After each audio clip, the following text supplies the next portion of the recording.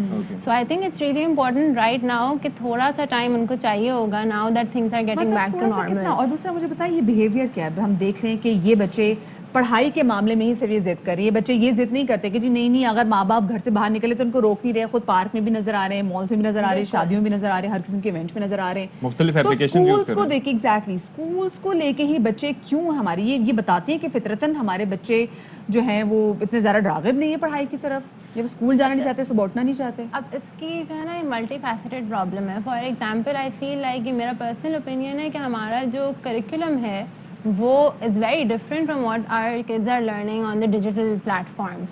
So there is like a difference in what stimulates their minds. So I feel like ایک تو وہ بھی, اور تھوڑا ٹیچنگ اسٹائل کو تھوڑا ماڈیفائی کرنے کی ضرورت ہے. اب بھی اگر ہم میٹرک کی بات کریں, میرے خیال ہے میرے دادا نے بھی وہی پڑھا ہوگا, وہی فرسٹ ایئر میں goodbye Mr Chips type کے انہوں نے ناولس پڑھے ہوں گے, ابھی بھی وہی پڑھے جا رہے ہیں. The world is changing. I think that the world needs to change in terms of world need to change. But آپ کو کیا لگتا ہے کہ جو بچوں کا انٹرسٹ ہے اس کے اندر کیا کریں؟ انسٹاگرام کی سٹوریز لگائیں, کوئی مطلب کیا کریں اس کے اندر کہ بچوں کا انٹرسٹ پڑھنے کا جو شوقین نہیں ہے اس نے تو ویسے ہی نہیں ہونا, کتابوں سے تو بچے ویسے ہی دور بھاگ رہے ہیں. بالکل. I think again the communication gap, I feel like اس کو تھوڑا سا لمٹ کرنے کی ضرورت ہے. ہمارے میں نے جو دیکھا ہے میری کلینکل پریکٹس میں بھی, یا جو میں آس پاس میری آبزرویشنز ہے اس میں نے دیکھا ہے کہ پیرنٹس جو ہیں وہ اور بچے جو ہیں, مطلب when parents are getting like مطلب وہ اگر پنش کر رہے ہیں یا ڈانٹ رہے ہیں زیادہ, تو what ten ager would do, وہ دروازہ بند کرے گا اور اپنے آپ کو بس یہ آج کا ٹین ایجر ہے. مجھے اپنے بچوں بھی یاد ہے, میں ڈانٹ پڑتی تھی تو ہمیں یہ زیادہ پریشانی ہوتی تھی کہ ہمارے اماں باپ سے ناراض نہ ہوتے. اچھا ہماری بچوں سے اس حوالے سے بات ہوئی, پیرنٹس اس حوالے سے کیا تاثر آپ کے ساتھ شیئر کرتے ہیں؟ اسکول میں ہم پڑھتے ہیں, مزہ آتا ہے. کافی ٹائم سے ہم اسکول نہیں آ پا رہے تھے اور ہماری پڑھائیاں بھی اسٹاپ ہو گئی تھیں, تو اس کی وجہ سے ہم جو پہلے کافی ٹائم سے اسکول بند ہے تو پہلے جو پڑھا تھا وہ بھی تھوڑا تھوڑا بھولنے لگے. تو اب اسکول کھلے ہیں اس لیے اب پڑھ رہے ہیں تو سارا ریکور ہو رہا ہے, اس لیے مجھے اچھا لگ رہا ہے اسکول آنا. فرینڈس کے ساتھ ہم اچھا پڑھ سکتے ہیں کیونکہ کلیکٹ کرتے ہیں چیزیں, ان کے ساتھ مل کے مزہ آتا ہے. یہاں آ کے زیادہ پڑھنا اچھا لگتا ہے کیونکہ گھر پہ پڑھتے ہیں تو گھر پہ زیادہ شور ہوتا ہے, جیسے ہمارے بہن بھائی ہوتے ہیں وہ ہمیں تنگ کرتے ہیں اس لیے پڑھ نہیں پاتے ہیں. اسکول میں بہت اچھا لگ رہا ہے کیونکہ اسکول میں پڑھائی بھی زیادہ ہوتا ہے, گھر میں تو کوشچن بھی سالو نہیں کر سکتے. ہم گھر میں بہت بور ہو گئے تھے, پڑھائی بھی نہیں ہو رہی تھی ایسے صحیح, کیونکہ گھر کے اور مصروفیات ہوتے ہیں ایسے کہ اس میں پڑھائی تو بالکل نہیں ہوتے. بچے بہت خوش تھے اور وہ تو دعائیں کر رہے تھے کہ ہمارے اسکول کھلیں, کیونکہ آن لائن پڑھ کے وہ بہت زیادہ بوریت فیل ہونے لگ گئی تھی. اسکول کا سنتے ہی سب بہت خوش تھے اور سب ہی فرسٹ ڈے پر جو ہے خوشی خوشی آنے کے لیے تیار تھے. 3-4 ماہ 5 ماہ گزر چکے ہیں, نہیں آ رہے اسکول, تو اب جو ہے نا بہت مشکل سے ان کو دوبارہ لائن پہ لے کے آئے ہیں, بہت مشکل سے. بچے خوش ہو کر آتے ہیں اور دوسرا بچے کہتے ہیں انکل کے اسکول کھل گیا ہے, خدا کا شکر ہے, گھر بیٹھ بیٹھ کے تنگ ہو گئے تھے. اللہ کا شکر ہے اب اسکول کھل گئے, اب بند نہ ہو بس. لیں جی دیکھیں آپ کہ کیا نیریٹو ہے, اور مطلب یہاں پر زیادہ تر بچے ہم نے وہی دیکھے جو جانے کے خواہاں ہیں, وہ بچے ناراض ہو رہے ہوں گے جو نہیں جانا چاہتے. اچھا ایک مسئلہ یہ ہے, اچھا پہلے تو ایک کلیریفیکیشن, آپ نے انیشلی کہا تھا کہ امپلائیز کے ساتھ بھی یہ مسئلہ ہے کہ وہ نہیں کرنا چاہ رہے, تو ان کا تو سیدھا علاج ہے امپلائرز کے پاس کہ ان کی تنخواہ روک دیں, وہ خود جائیں گے, ٹھیک ہے, وہ تو مسئلہ حل کر دیا میں نے ابھی بیٹھے بیٹھائے. دوسری چیز آپ نے کہی بچوں کی, تو اس کے اندر ایک ایشو یہ ہے کہ جو گیجٹس ہیں ان سے ان کی ٹرانزیشن ہونی ہے بکس کی طرف, وہ ایک بہت مشکل امر ہے. اس کے لیے کیا کیا جائے؟ اچھا اس کے لیے اگین فی الحال اگر ابھی آپ بچوں کو پریپیئر کر رہے ہیں نا, اگر وہ گھر سے اب اسکول جانے کی طرف آ رہے ہیں تو تھوڑا سا اسٹڈی اسکیجولنگ بنانی شروع کریں. فار ایگزامپل اس کے علاوہ ایک اور میں ریکمینڈ یہ چیز ضرور کروں گی کہ پلیز بیڈ پہ بچے کلاسز نہ لیں. وہیں پہ آپ نے سونا ہے, وہیں پہ آپ نے اگر کھانا ہے, وہیں پہ آپ نے کلاسز لینی. The brain is getting mixed messages. If I'm sitting on my bed and I'm studying, I'm going to feel sleepy. تھوڑا سا اسٹڈی روٹین بنانی شروع کریں, بچوں کے ساتھ تھوڑا ایک ٹرانزیشن کروائیں ان کو, and please be realistic in your expectation. ایک بچہ جب 1 گھنٹہ بھی نہیں پڑھ رہا وہ 8 گھنٹے نہیں پڑھے گا, وہ 5 گھنٹے نہیں پڑھے گا. اسٹارٹ وتھ 30 منٹس 1 آور, آپ آہستہ آہستہ کر کے ان کی روٹین بنائیں. And they also are tired, جیسے آپ نے ابھی سنا تو سب بچے کہہ رہے ہیں that we tired, they want to meet their friends, they want to you know go and play and you know all these things. اس کو ایک فوکل پوائنٹ بنائیں ایز این اٹریکشن. تو آئلہ یہ جاننے کی کوشش کرتے ہیں کہ کیوں ایسا مسئلہ ہے, کیونکہ دیکھیں یہ بھی تو بچے ہیں جن کا دل ہے کہ دوبارہ سے اسکول میں جائیں, اپنے دوستوں سے ملیں. تو وہ باقی جو بچے ہیں جو کہہ رہے ہیں نہیں جی ابھی بھی ہماری چھٹیاں جو ایکسٹینڈ کر دی نا, چلے چھٹیاں ایکسٹینڈ کر دی جائے گی, آپ کو آگے پاسنگ مارکس کے ساتھ پاس بھی کر دیا جائے گا, لیکن آگے جن یونیورسٹیز جن کالجز کا آپ خواب دیکھ رہے تھے کہ آپ کو لگتا ہے کہ آپ وہاں پہ ایڈمیشن حاصل کر سکیں گے, آپ کو لگتا ہے کہ آپ ان کا ایپٹیٹیوڈ ٹیسٹ بھی کہیں نہ کہیں اپنے کسی بھی پرٹیکولر سبجیکٹ کے لیے کلیئر کر سکیں گے؟ نہیں. تو خدا را اپنے والدین پہ بھی ترس کھائیں جو کہ آپ کی ہر مہینے فیس دے رہے ہیں, ٹیوشن فیس بھی دے رہے ہیں, اور دیکھیں نا ایگزیکٹلی اپنا ٹائم دے رہے ہیں, اتنے خرچے کیے ہیں, اپنی تنخواہیں ان کی کٹی ہیں, لیکن والدین نے آپ کا مسلسل ساتھ دیا ہے. بالکل جی. تو اب بہت شکریہ جی آئلہ, آپ ہمارے ساتھ تشریف لائیں اور بڑے اچھے مشورے. تو جناب اب بریک لے لیتے ہیں ایک, اور بریک کے بعد واپس آئیں گے اور کچھ مزید انٹرسٹنگ سٹوریز شامل کریں گے. جناب آپ دیکھ لیجئے کہ وہاب ریاض اور ہی ہیز بین کنسسٹنٹ, اور آپ یہ دیکھ لیں کہ جب بھی کوئی میچ ہوتا ہے وہاب ریاض کے حوالے سے ایک بات کی جاتی ہے کہ وہ اپنی پوری جان مارتے ہیں, کوئی اس کے اندر مس کمٹمنٹ نہیں ہوتی, ہمیشہ وہ کرتے ہیں اور پرفارم بھی کرتے ہیں, اور اپنے بروٹ پیس کی وجہ سے جانے جاتے ہیں, اور جب چھکے چوکے لگانے ہوتے ہیں تو وہ بھی لگاتے ہیں. کبھی کبھی تو اگر بیٹسمین اچھا نہ کھیلے تو ہم دیکھتے ہیں کہ پھر یہ بھی کافی زیادہ ذمہ داری سے جناب آسان مقابلہ نہیں ہوگا کسی بھی ٹیم کے لیے. تو بہرحال راشد لطیف صاحب ہمارے ساتھ موجود ہیں, قومی ٹیم کے سابق کپتان ہیں اور مایا ناز وکٹ کیپر رہے ہیں, ان سے بات کرتے ہیں. تو فرمائیے گا راشد لطیف صاحب, بہت شکریہ آپ نے ہمارے لیے وقت نکالا. پہلے تو یہ پی ایس ایل فائنل ہونے جا رہا ہے پشاور زلمی اور ملتان سلطانز کے درمیان, تو بظاہر آن پیپر کس کا پلڑا آپ کو بھاری لگ رہا ہے؟ دیکھیں پلڑا تو اس وقت بھاری ملتان سلطان کا لگ رہا ہے, لیکن جس طرح سے کرکٹ کو چینج کیا ہے, اپنے جو سیکنڈ گیئر تھے 5th گیئر میں گئی ہے زلمی, اور ٹائمنگ بہت اچھی تھی ان کی, اور جو کرکٹ کھیلی ہے اگریسو کرکٹ اور چیزنگ میں بہت ہی زبردست رہے. 4تھا فائنل ہے ان کا, ایکسپیرینس ہے ان کے پاس. ملتان سلطان پہلی دفعہ آئی ہے, ٹیم اچھی ہے. ایکسپیرینس کے لحاظ سے دیکھیں تو Peshawar Zalmi better player team لگ رہی ہے, ایکسپیرینس ہے ان کا, اسٹائل کھیلنے کا ڈفرینٹ ہے.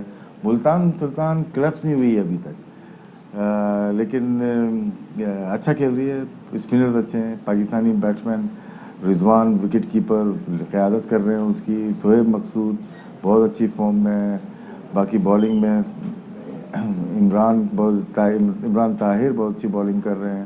تو اچھی ٹیم لگ رہی ہے ان کی. یہ کہنا ہے کہ یہ ٹیم زیادہ بھاری ہے تو یہ میرے خیال سے قبل وقت ہوگا, تو ہمیں فائنل کا ویٹ کرنا چاہیے. اچھا راشد بھائی, پچھلے سال تو ہم نے یہ دیکھا تھا کہ ملتان سلطان جو تھی نا وہ کافی پہلے آؤٹ بھی ہو گئی تھی اور پرفارمنس ان کی اتنی اچھی نہیں تھی, لیکن اس بار ہم نے دیکھا کہ چاہے وہ میچز کے تعطل سے پہلے بھی اور بعد میں بھی بڑی کنسسٹنسی دکھائی ہے. ان کی اس پرفارمنس پہ کیا کہیں گے آپ؟ جی پہلی دفعہ پہنچی ہے, لاسٹ ٹائم کراچی کنگز ان کے آڑے آ چکی تھی, لیکن اس دفعہ پہنچی ہے. اچھا ہے, پی ایس ایل میں پہلے کراچی کنگ اور لاہور کا فائنل ہوا, اس دفعہ زلمی اور ملتان سلطان نیا فلیور آیا ہے کرکٹ میں, اور ہمیں امید ہے کہ اچھا اپنے کو ملے گا. اچھا, اگر پلیئرز کی ہم اسیسمنٹ کریں تو کچھ پلیئرز کے نام تو ہم بھی جانتے ہیں اور ہم ان کی پرفارمنس کے حوالے سے بھی جانتے ہیں, لیکن ظاہر ہے کہ آپ کرکٹ گرو ہیں, آپ زیادہ بہتر بتا سکتے ہیں کہ کون سے ایسے پلیئرز ہیں جو کہ بازی پلٹ سکتے ہیں. دیکھیں میرا فیوریٹ پلیئر ہے کامران اکمل, بہت زیادہ فیوریٹ پلیئر ہے. کل ویلز کھیلے, بہت اچھا کھیلے. زازائی بہت اچھا کھیل رہے ہیں. یہ چینج کیا کہ گیم کو پلٹ دیتے ہیں, چینج کرنے والے پلیئر نہیں, یہ گیم کو پلٹنے والے پلیئرز ہیں. اگر یہاں دیکھیں رضوان بہت اچھا کھیل رہے ہیں, یہاں پہ دھانی بہت اچھی بالنگ کر رہے ہیں, ساتھ میں عمران طاہر ہیں, شعیب مقصود ہیں, یہ پلیئر پرفارم کرتے ہوئے. چلیں بہت شکریہ جی, راشد لطیف صاحب ہمارے ساتھ موجود ہیں. تو اب آج کا ٹائم بتائے گا کہ آج کون سی ٹیم جیتے گی, لیکن دونوں ٹیمیں بہت محنتی ہیں. پشاور زلمی نے بھی بہت کام کیا ہے, بڑے کنسسٹنٹلی پلے کیا ہے, ملتان سلطان نے بھی. سو میرے خیال سے جو بھی ٹیم جیتے گی ہمیں خوشی برابر ہی ہوگی. بالکل خوشی برابر کی ہوگی. کراچی کنگز کے نکلنے کے بعد اس ٹورنامنٹ سے اب یہ ہے کہ جو بھی ٹیم اچھا پرفارم کر رہی ہے, اور آبویسلی جس طرح سے راشد بھائی مینشن کر رہے تھے کہ کامران اکمل بہت کنسسٹنٹ بلے بازی وہ کر رہے ہیں, اور ظاہر ہے کہ ٹیم کا حصہ بھی ان کو ہونا چاہیے, لیکن بہرحال جو اس وقت سچویشن ہے, بلے باز بہت اچھے ہیں اور بہت اچھا کھیل رہے ہیں. اس کے ساتھ ساتھ رضوان کی بات کی, وہ بھی بڑا اچھا کھیل رہے ہیں. زازائی وہ کنسسٹنٹلی اپنی ٹیم کو جتا رہے ہیں. تو اب یہ ہے کہ بڑا ایک اچھا مقابلہ ہونے جا رہا ہے. بالکل جی. تو آج دیکھیں گے کہ کون سی ٹیم جو ہے نا وہ میدان مارے گی اور کس ٹیم کا جو گروو ہے نا وہ پوری دنیا دیکھے گی. اب آگے بڑھتے ہیں جناب اور آپ کو بڑی انٹرسٹنگ خبر بتاتے ہیں. دنیا کے سب سے بڑے کارگو ہوائی جہاز نے ایک بار پھر کراچی ایئرپورٹ پر لینڈنگ کر دی ہے. 6 انجن والا طیارہ جو ہے یہ 20 اپریل کو پہلی مرتبہ جناح انٹرنیشنل ایئرپورٹ پر اترا تھا. یہ 2018 کی ہم بات کر رہے ہیں اور فلائٹ ADB 3859 جو ہے وہ 11:27 پہ جو ہے. اور آپ یہ دیکھیں this is a huge aircraft. Turbofan اس کے انجنز ہیں 6, 3 ایک سائڈ پر 3 دوسری سائڈ پر. اینتونوو اس کا نام ہے اور جناب یہ سب سے بڑا اور بھاری ایئر کرافٹ ہے. ہمارے پاس ایئر کرافٹ ہے امریکن ساختہ ہرکولیس, وہ بھی اچھا خاصا بڑا ہے, C-130 جسے کہا جاتا ہے. اور اس کے بعد جناب یہ رشین ایئر کرافٹ ہے اور کیا ایک اڑتا ہوا یہ ایک بڑا دیو ہیکل جہاز, ایک پرندہ, ایک ڈریگن جسے کہتے ہیں وہ لگتا ہے. اور 6 انجنز ہیں اس کے اور اس کا کارگو ویٹ لے جانے کی کیپیسٹی بھی بہت زیادہ ہے. اور یہ دیکھ سکتے ہیں یہ وہ مناظر ہیں جب یہ جہاز جو ہے وہ اپنی پوری شان و شوقت کے ساتھ لینڈ کر رہا ہے کراچی کے ہوائی اڈے پر. اینٹونوو اچھا پیسنجر جو ایئر کرافٹ سب سے بڑا ہے وہ ہے اس وقت ایئر بس 380, لیکن وہ کراچی کے ایئرپورٹ پر اس وقت لینڈنگ کی کیپیسٹی اس کی نہیں ہے کیونکہ اس کے لیے ٹرمینل بھی بنتے ہیں. اس کا جو لینڈنگ ڈسٹینس ہے اور اس کے بعد رکنے کا ڈسٹینس ہے وہ خاصا زیادہ ہوتا ہے. تو وہ جناب سپر جمبو تو یہاں پر لینڈ نہیں کر رہا, لیکن بہرحال یہ ہے. چلے جی یہاں پر ایک چھوٹی سی بریک لیتے ہیں, ہمارے ساتھ رہیے گا.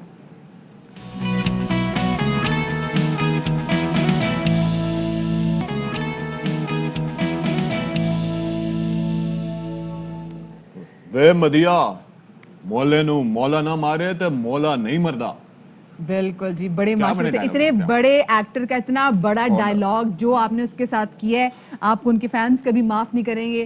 اور کیا کمال ڈائلاگ تھا جناب, مولا نو مولا نہ مارے تھے مولا نہیں مردا. یہ مولا جٹ کے ڈائلاگ ہے جناب جس میں نوری نت ان کے مد مقابل تھا. نوری نت تھے مصطفیٰ قریشی. کیا کمال فلم تھی, اتنی کمال فلم تھی کہ ابھی بھی کوشش کی جا رہی ہے کہ اس کی ریمیک بنائی جائے.